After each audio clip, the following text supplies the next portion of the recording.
Welcome, Grace Church, to our student weekend here. Can we give a hand to all of our students? We got students playing instruments. We got students helping feed you, students hosting. Can we give a hand to all our students this weekend?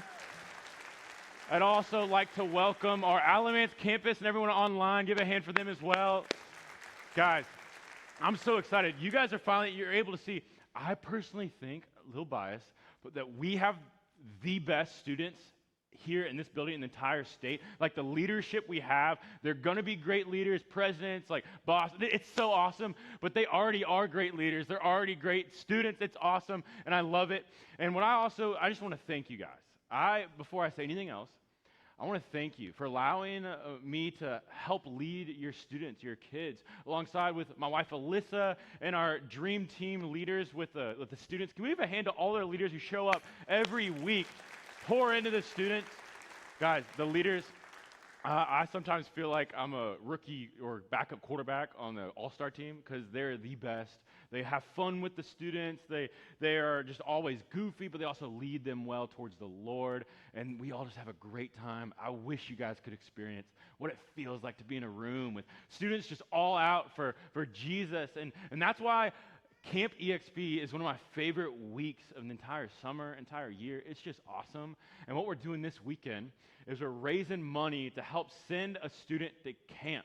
And so what we're doing is we're having a cookout, grab a burger and grab a hot dog, some chips after the service, but also make our way to the donation table and donate there because we have a goal, we have a dream that every student that wants to go to camp is going to be able to go to camp, you know. And let me tell you a quick story about a student, just about the impact you're having on the lives of these students. A couple weeks ago, this is so cool, it's only God, because I was here on a day at church, on a day I'm not normally here, and I had a student come in, and she was like, "Hey, John, can I talk to you?" And so we sat down and we talked, and I learned that she's having a pretty rough go at it, at school, at home, and life's not fun for her right now, and she's trying to figure out what she can do.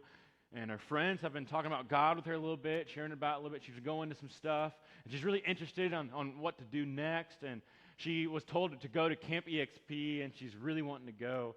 But then she shared with me, and she was like, "John, I want to go, but I'm saving up for a car, and I don't know if I can. I'm already working 2 jobs.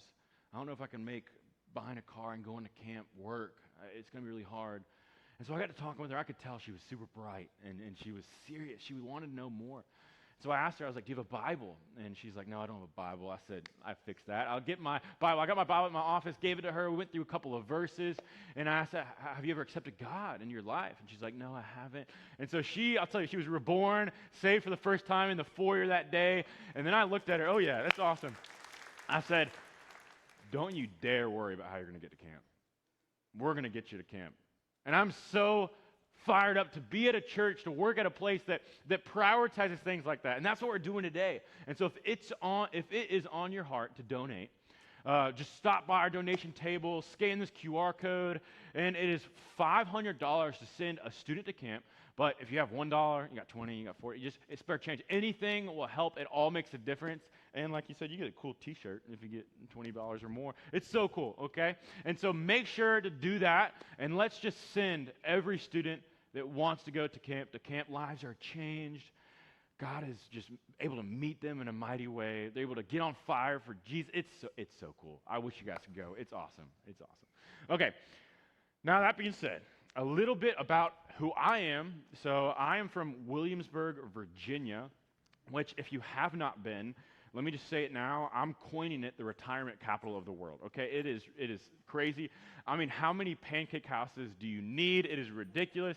They're all the same, too. They're all the same breakfast places, but they're just like gas stations in which they're everywhere. And so if you haven't been, just expect that. And I'm from Williamsburg, Willieburg, as we like to call it. Locals call it. Maybe they don't. Maybe it's just me. Willieburg. But my dad is a pastor there. He's been a pastor my whole life.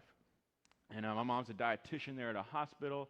And I grew up, and they've been great parents. They still are. And I grew up with 2 brothers, a younger brother and an older brother. And I'll tell you, it was great growing up with brothers. I remember the days we were scheming. We shared a room together until I was like 7th, 8th grade.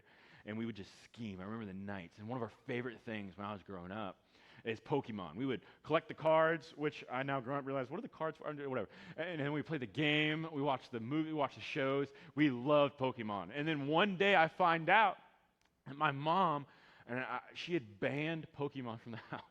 And I remember being upset. I don't remember why, but I remember being upset. Like, why would you ban Pokemon? That's no point. And I found out a couple of years after is that she would be in the other room, and she'd hear a lot of like fighting going on, and she'd hear we would just yell different Pokemon names out and just start wailing on each other, just like just yelling Pokemon. She was like, "All right, enough for you guys." And that was a little bit of the family dynamic. My brothers, we were super close growing up, and my parents were awesome to us. They loved us well. They taught us how to love God. They taught us how to do things. My dad was really good at music, at sports. We played a lot. My mom, they also taught us one of the great life skills you can have is at least act like you know what you're doing. And my mom gave me that, and they gave me a microphone today. Okay, that's what I'm doing. It's a great, awesome. It's a great thing to be told. But Pastor Kendrick came to me, and he said, "John, I would love for you to speak on this Student Sunday." And I was so honored and excited. And I said, "What would you like me to speak on, Pastor Kendrick?" And he said something dangerous. He said, "Whatever you love. Whatever you want to speak about, whatever's on your heart." And so that's why we're going to be talking about Ed Sheeran for the next hour. I'm just joking. We're not talking about Ed Sheeran. I love Ed Sheeran, but we're not going to talk about it. But when Pastor Kendrick came to me, and he said, "Whatever is on your heart, whatever you want to talk about, I would love for you to share." And so in my devotion life and in my prayer life, I started praying. I was like, "God, what do you want me to speak about? God, what do I have to offer? What can I give people a little note of? God, just put something on my heart that I can speak about and get passionate and give to you guys, a spiritual download." And there's a story that just kept popping up. It's a little bit of a life story that I have, and it just kept popping up. And for those of you who don't know my story, maybe you do, when I was in the 8th grade, it was a very hard year for my family. And a little bit of a long story short, little backstory is that I had the younger brother when I was 7th grade. I was in 8th grade. He was in 7th grade, and he was diagnosed with Burkitt's lymphoma, and it's a rare type of cancer. And he ended up passing away, and that was a very hard situation, hard time to go through with my family. Still is, and I remember the most it impacted was the relationship I have with my older brother, and we just handle it differently. And I remember what I did to kind of combat the depression and sadness that I had was I would get busy. I would do anything and everything to not think about what made me sad. And so I was just like hanging out with people all the time. I was going anywhere and everywhere, just trying to get out the house, be places, do things where I didn't remember. I was just so busy. Another thing that I would do is I'd try to make my parents, their lives as stress-free as possible, and I'd try to make them as proud of me as they could. I wanted to do everything that they loved and everything that I could to help around the house. My solution was just to be busy, try and earn the love and appreciation of my parents. And so what I did is my dad, he loves music, he's really good. Brag about a little bit. He was a lead guitar for a Led Zeppelin cover band when he was my age. He can shred, bro. It's awesome. But he loves music. And so I learned the guitar. He taught me the guitar. I started playing drums with him, and I got better at playing soccer, took it more serious, took my grades more serious. I started helping my mom around the house. I was doing everything I possibly could to make their lives stress-free and to make them proud. I was just getting all this stuff and pressing it down. And it took me years to realize. But what I was doing was I was trying to perform. I was trying to earn their love. I was trying to earn their attention. And I thought that in order to have it, I had to work my butt off, and I had to prove myself. And I had it in my head that I had to give them reasons to be proud. I had to give them, I remember telling myself this as I was sleeping every night. Tomorrow, I'm going to do something that my parents, when they're with their friends, they can look and be like, "Guys, guess what my son did?" And I told myself that they can no longer say that about one of their sons, so they're going to say it twice as much. And I put this expectation and this stuff, everything was on my heart, my head. And I was just trying to get busy, trying to make them proud. And that's how I overcome what I was struggling with. And my older brother, Before I say anything else, I love him so much. I am so proud of him. He has made it so far. He's on a great path right now. But at the time, his solution to overcome was different substances. He went and hung out with the wrong crowd. He was doing the wrong things. And I'll tell you, it made me mad. I remember the arguments in the house. I remember seeing him going out and doing all these things, being with the wrong people. And I remember telling myself, how do you not get this, dude? Our parents are struggling. They are sad. They're stressful. And you're making life harder on them? Why would you do that? And I remember being mad. I would get so mad, I would tell him too. I would tell him that I'm mad that what he was doing was wrong. And then what made me even more upset is that when he would come home, and I expected, and I was ready for my parents to just grill into him. He's finally going to get what he deserves, baby. He's finally going to get yelled at. I'm just going to sit back and watch. He would come home. You know what they would do? They would love him. They'd ask him what he wanted for dinner. What's your favorite meal? They would give him food. They'd give him attention. They'd give him mercy. And it made me so confused and so mad. I remember just like, help me make this sense. Help me make sense of it. Like, I'm doing everything I possibly can. I'm doing all this stuff. Don't you see that I'm working hard? Don't you see that I'm getting the good grades? And he is out there living a life that is not right, doing all the wrong things, yet you give him love and attention, and I have to work for it? I don't understand that. And it made me mad. I remember it just came up. It affected who I was to my friends. It affected how I was to the family. It harvested a lot of anger. And I remember, I wanted what he had because I thought I deserved it. And I wanted him to have all the guilt and the shame and the hard stuff because I thought that he deserved it. And this story popped up. And strangely enough, there's a story that actually kind of runs parallel to my story from the Bible.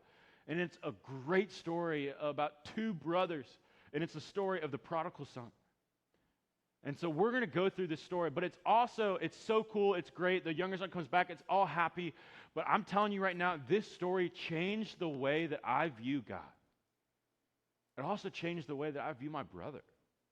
This is a personal story that's impacted me. And this is my goal, my hope for you guys, that we're going to look at the story. We're going to go through three characters, the three main characters. We're going to go through and learn about the younger brother, what he does, how he handles the situation. We're going to learn from the older brother, how he handles it, how he goes through it. We're also then going to learn about the Father and how great of a love he has.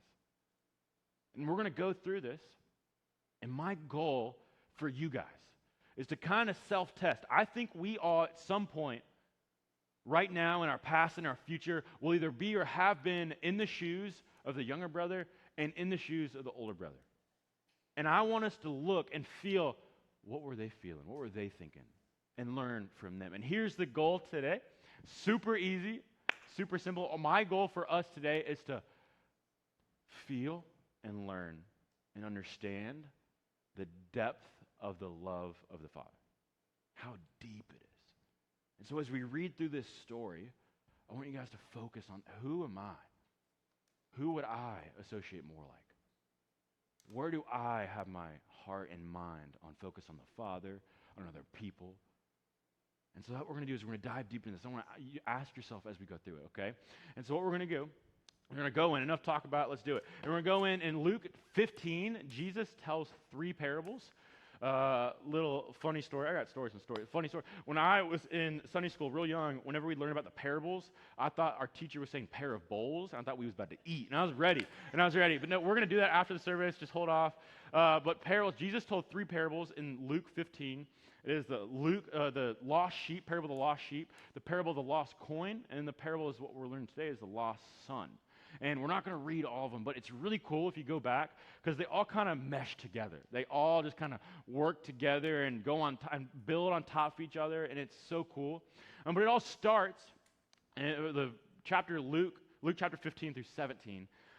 Where it's taking place, a little context, is that Jesus is traveling. He's traveling through a city of Pernia from Galilee to Jerusalem. And he's followed by a bunch of crowds. This is before his resurrection, death and resurrection.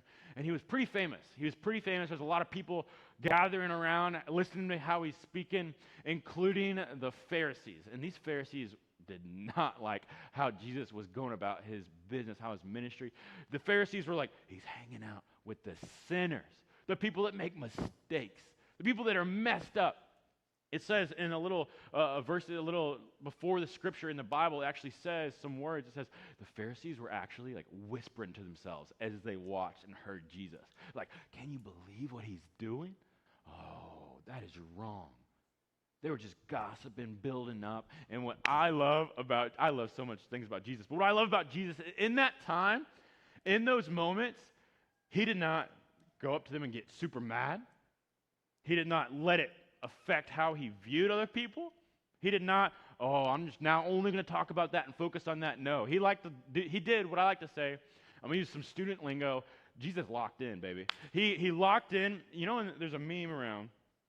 You're like watching a movie or playing a video game or playing a game and you're like lean back and like relaxed. But then an important part comes in and you got to like kind of lean up a little bit. That's what Jesus did. Jesus locked in. And what he did is he saw their hearts.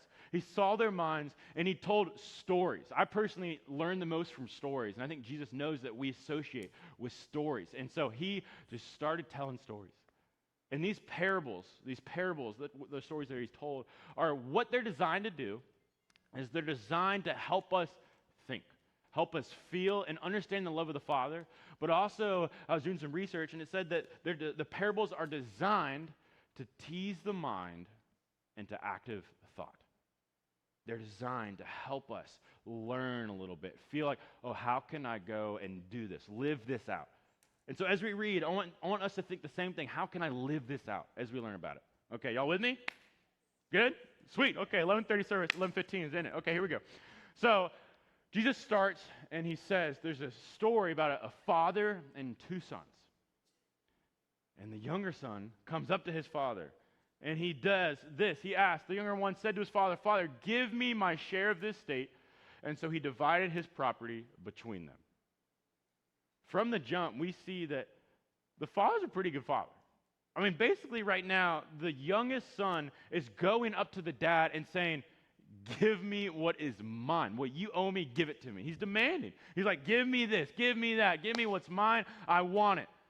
And the father is just like, here. I don't know about you guys, but when I was growing up, if I went to my dad and was like, best it up, what's in your pockets, baby, give me.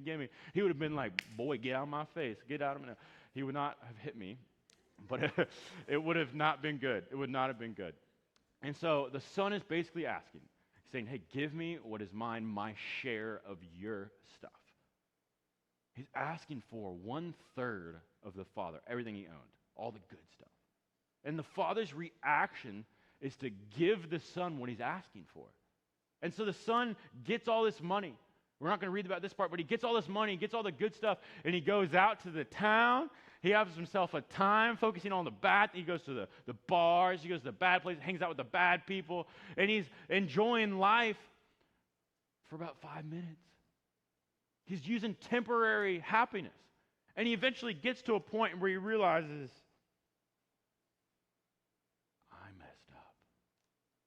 I had it so good. What am I doing? Oh, it says that he came to his senses and he realized that he had made a huge mistake. How good did I had it so, and now I'm here. I took all of my dad's stuff and I took all this money and I lost it. I have nothing else. And he comes to the realization that he's like, I got nowhere else to go. I need to go home.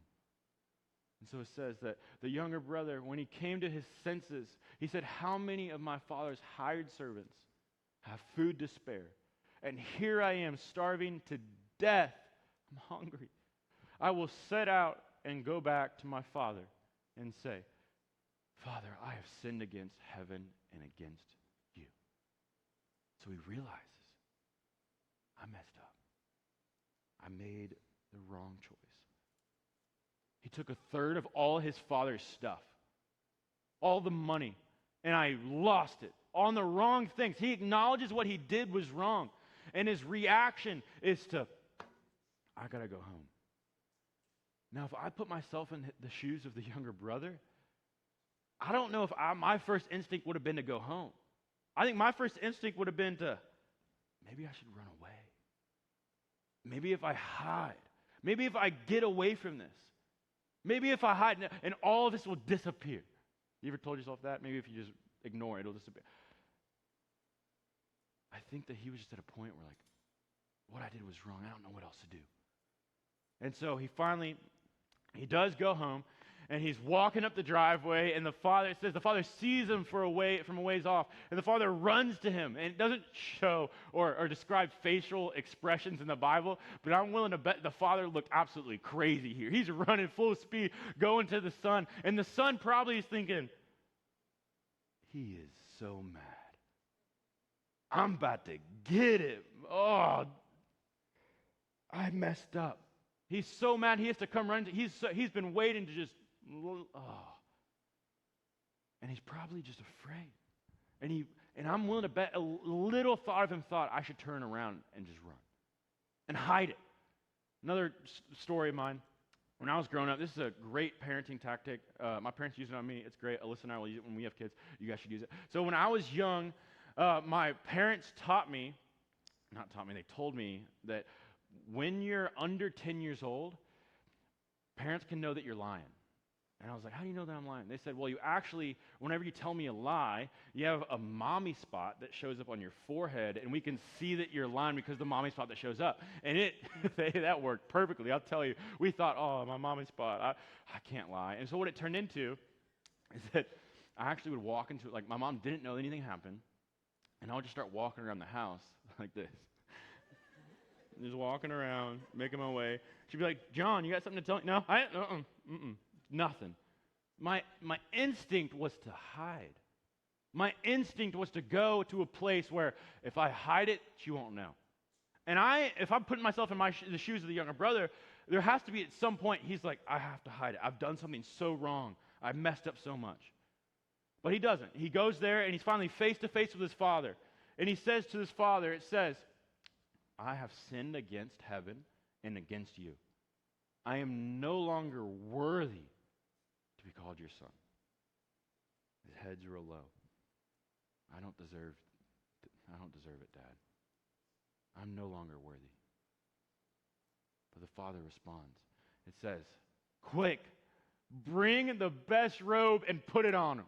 Put a ring on his finger and sandals on his feet. Bring the fattened calf and kill it. Let's have a feast. Let's celebrate, for this son of mine was dead and is alive again. He was lost and is found.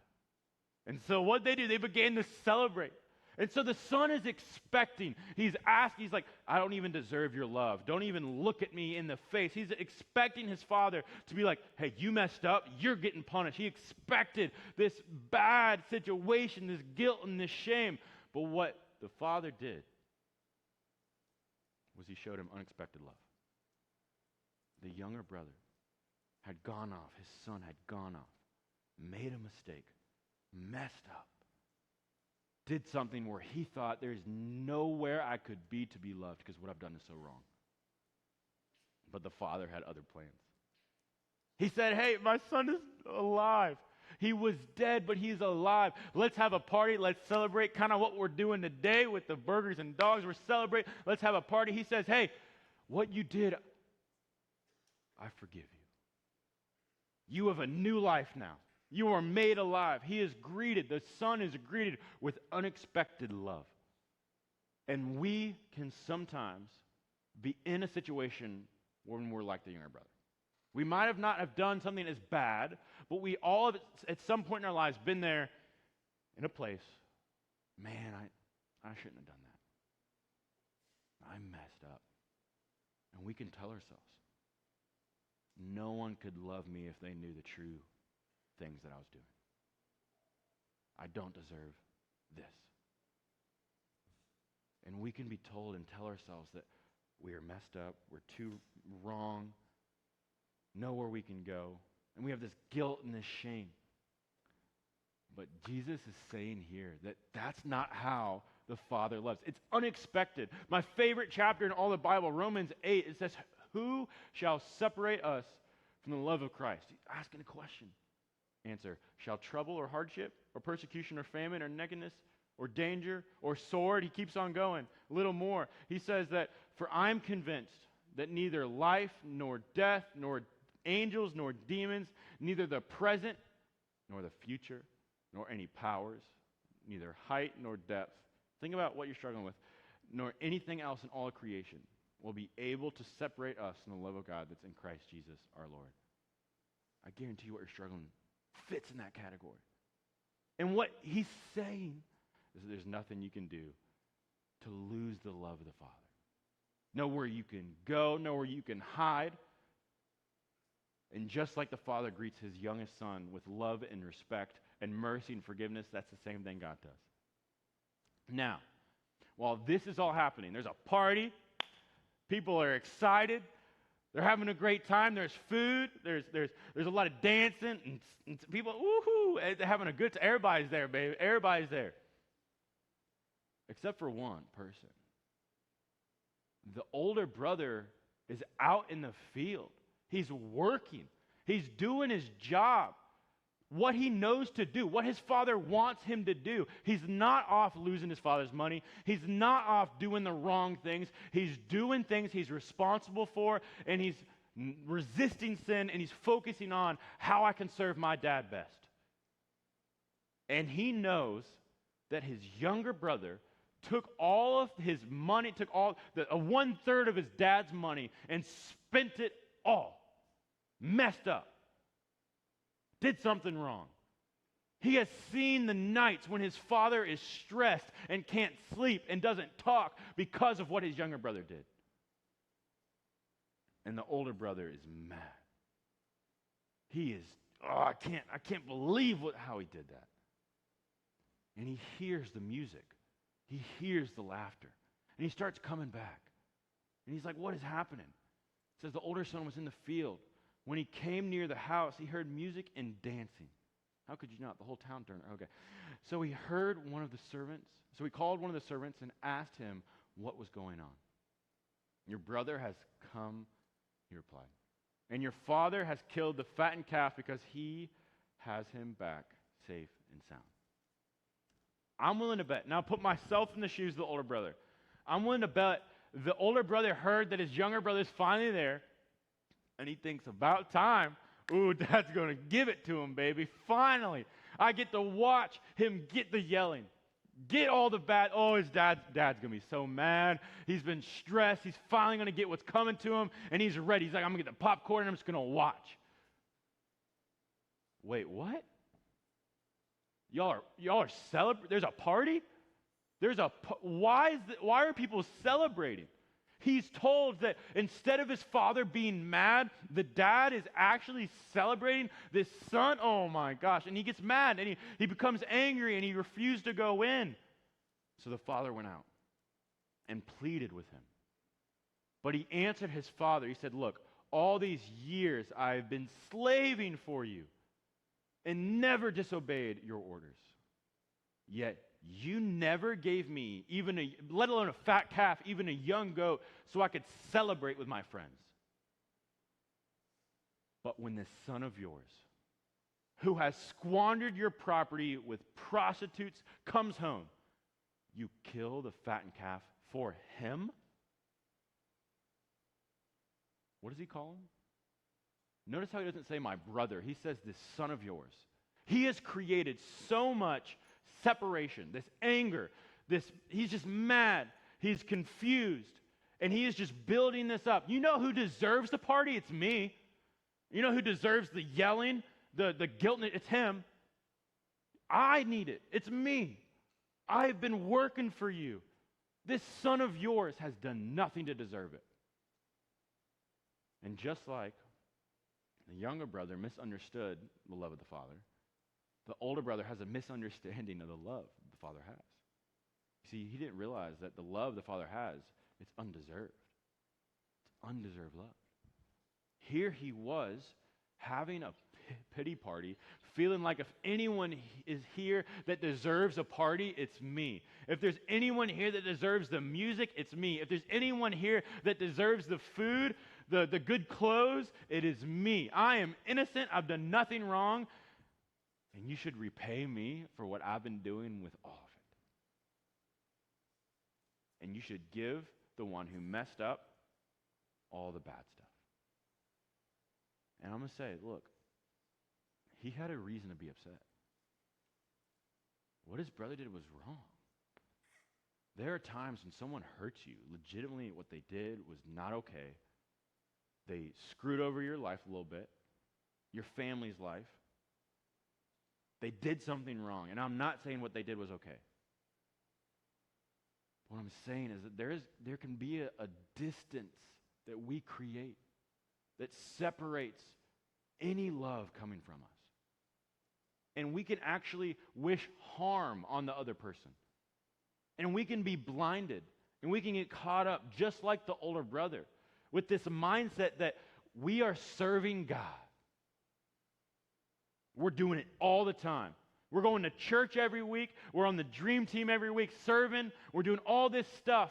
And in return, we get this love and this joy and fulfillment. And yet, when those people, those sinners, come into the church, and they get celebrated, and they get the love, and they get the attention, and they get the mercy, we can say to ourselves, like, how come we don't get that?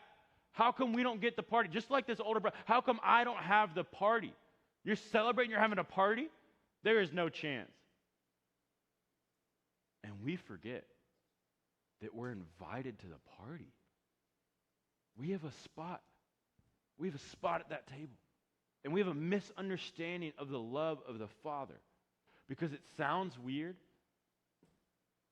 but one of the best things about God is that the love he gives is undeserved. Romans 5:8. And while we were still sinners, Christ died for us. Because we don't realize, maybe we did realize, but we forgot, that the love of the Father, it is unconditional. No conditions are set on the love of the Father. Right after this happens, right after the older brother gets all up in his grill and is mad and is yelling and is angry, also notice how the father, he goes out to each son. He walks out, he runs out to the son who thought he had done something so wrong, and he runs out to the son who thought he deserved it all, and he was mad and angry. Hear it today. Let me encourage you guys that if you're at a point, if you're right now at a point where what I've done is so wrong, or maybe you have been in that point, no one could ever love me. I promise you, God wants to have a conversation with you. He wants to run out and talk to you. If you're mad, if you're angry at him, if you're confused, I promise you, God is just running. He's making his way towards you and wants to have a conversation. If Alyssa and I, if we get in a conversation and get mad at each other, but when we just stop conversation, it's not a good relationship. It's the same thing with a relationship with God. He can take when you're mad at him. He wants to have a conversation with you. And just like that, just like this father has a conversation with the older brother, he says in response, the older brother is so mad, he's so upset. He says, why don't I get it? The father's son, he says, my son, you are always with me. Everything I have is yours. How did you forget? All that I have is yours. Son, you're invited to the party. We had VBS a couple weeks ago, last week, and we have a lot of kids just here jumping, celebrating. The theme was start the party. Because when we first accept God, it's a party. It's exciting. There's a celebration. There's joy. There's freedom. We can walk free, and we can go and live life with abundance of just love. And then at some point down the line, we tell ourselves, in order to receive that, I have to work for it. And we forget that we're invited to the party. We think that, I have to work, I have to do this. And I've done it myself. I forget that there's joy, there's freedom, there's excitement, there's a celebration that I have access to. He says, everything I have is yours, and I love you, and I'm for you. And that's how God reacts to us. The love of the Father is unconditional. What's so good about it? We don't deserve it. But it's to our advantage. The way to heaven is to have a perfect life. And sorry to burst your bubble. I'm looking at myself in the mirror. We're not perfect. But because God loves us, there's a point where it's like, God's not okay. He wants to give us this love and attention and mercy and have us in heaven. So he sent his son Jesus, who was perfect, who lived a life 100% man, 100% God, and he went through the temptations, and then he died because he loves us and paid the price so that we can walk free. We have forgiveness. We are made righteous. It's unconditional. There's no condition. The best part about it, you just have to accept it. That's all you got to do. But also, once you've accepted it, maybe there's a step further. Jesus was telling this parable, yes, to understand the love of the Father, but also how we can put it in our lives. And for me, personally, I had to take it a step further. And going back to the story of with my family, with my brother, with my dad, there was a point, and I realized it took me years. It took me years to realize that the problem that I had, my problem, my anger, my confusion, it was not because my brother was doing all the wrong things. It's because I had a misunderstanding of the love my parents had for my brother and I. And I remember I got to the moment when I said, I can't take this anymore. I have to have answers. I've been holding it too long, and it confuses me, and I'm mad. And so I went up to my dad, and I remember the conversation. I remember it like it was just, I had a conversation. I said, Dad, I tried to be cool. I tried to be calm. Help this make sense to me. Don't you see that I am working? Don't you see that I am struggling and trying to keep it all together for you guys?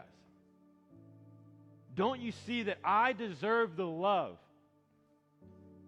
Yet he's doing all the wrong things. And he gets the love and attention? How does that make sense to me? Why are you doing that, Dad? Why? I'm so confused and mad and angry. And he responded something so simple, but it hit me. All he said was because he needs it. He says, look, I love you, John. I remember it. We were in the hallway. He says, I love you. And I love your brother. I would do anything for either one of you. He said, but your brother, he needs me to love him a little bit more than normal right now. And I'll tell you, it hit me. And I walked away from the conversation. I had no comeback.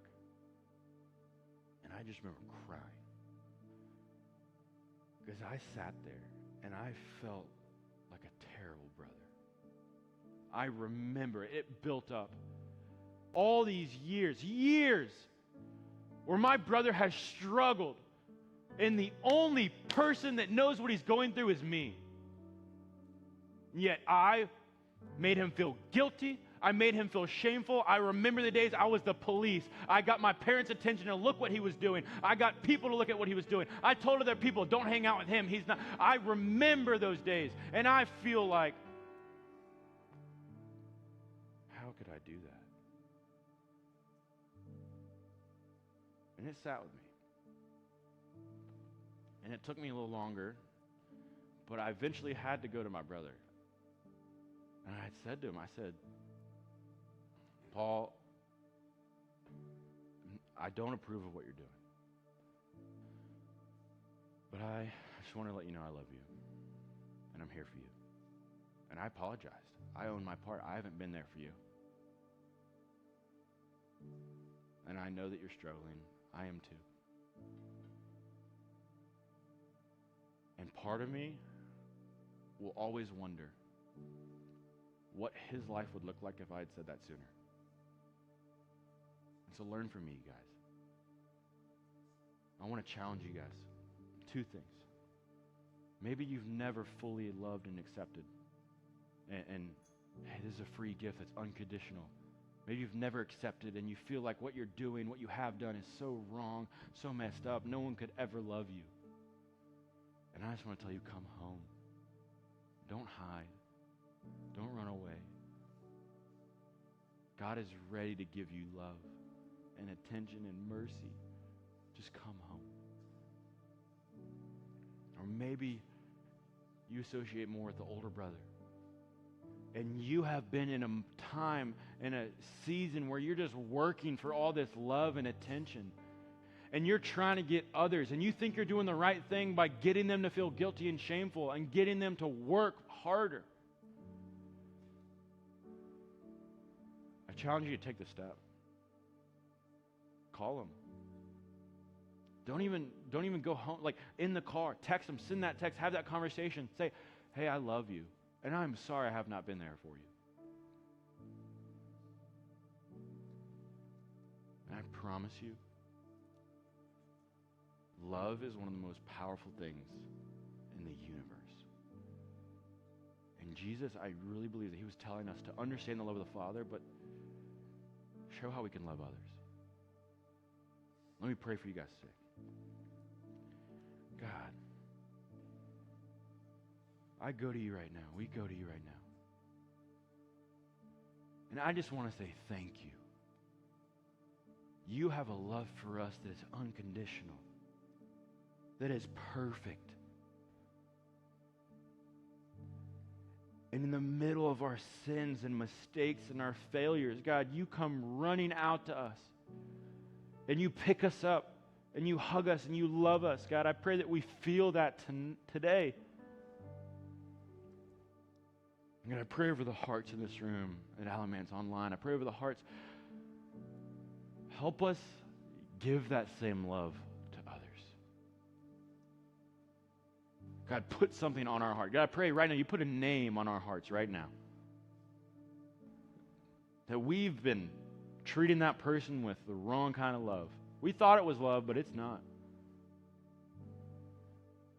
God, I pray that we are able to just be motivated by how the Father loves his sons and daughters. Thank you for everything you've given us.